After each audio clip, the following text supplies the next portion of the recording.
Hé, vous êtes Charlie?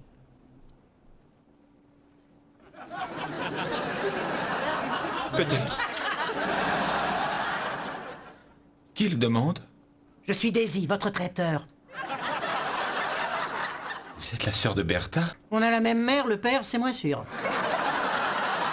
Bertha m'a dit que si je voulais un verre de Bourbon, je devais d'abord vous le demander.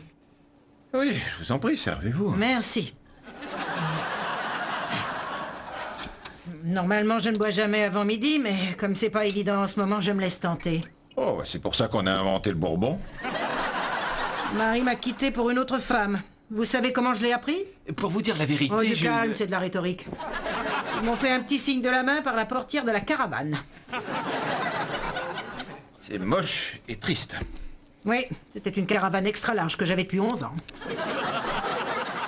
J'ai vécu avec Larry dedans pendant 4 ans, mais je ne compte pas les 6 mois qu'il a passé en prison, ce ne serait pas honnête de ma part. Daisy, je n'ai pas encore été faire pipi, alors... Je vais vous dire, moi, ce que je pense de lui. Larry n'était rien quand je l'ai rencontré. Il travaillait dans un abattoir de viande cachère à Fontana, mais ils l'ont viré parce que ce sauvage maltraitait le bétail. Quoi? La religion juive ordonne que les animaux soient bien traités avant de se faire massacrer. Et Larry les faisait crever de peur. Hé, tu sais comment tu vas finir? En hamburger!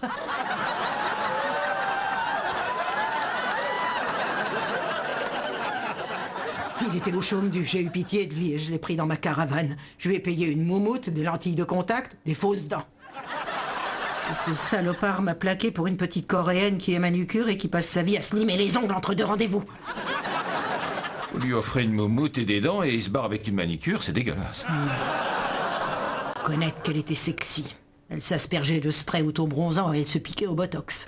On pouvait pas dire si elle avait 20 ans ou 60. Daisy! Dans la chambre! Qu'est-ce que tu fais ici, Daisy? Oh, relax, c'est pas ce que tu crois. On boit juste un coup. Bonne idée. Tu vas m'écouter, Daisy, à la cuisine. C'est pas parce que je t'ai trouvé un job que je vais faire tout toute seule. J'arrive, t'inquiète pas, ça va. Et commence pas à profiter du fait que tu m'aies rendu service. Excuse-moi d'avoir voulu aider ma petite sœur SDF et sans la moindre thune. Mais je ne suis pas SDF, j'ai une maison. Je ne sais pas où elle est garée, c'est tout.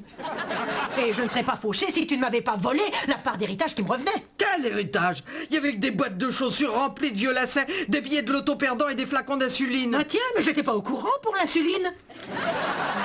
Excusez-moi, vous ne devriez pas être en ce moment en train de préparer le buffet de maman.